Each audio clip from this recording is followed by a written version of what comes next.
This is a simulation game set in a virtual world and does not represent real life. Please play in moderation, take frequent breaks, and play responsibly.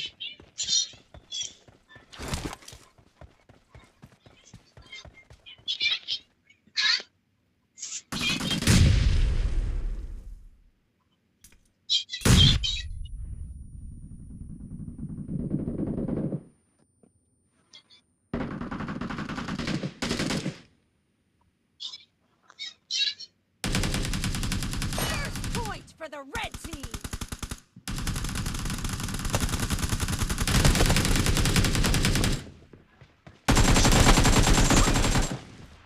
Reloading!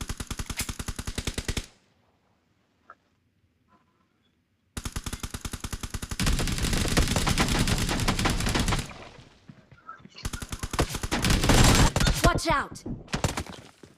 Got it!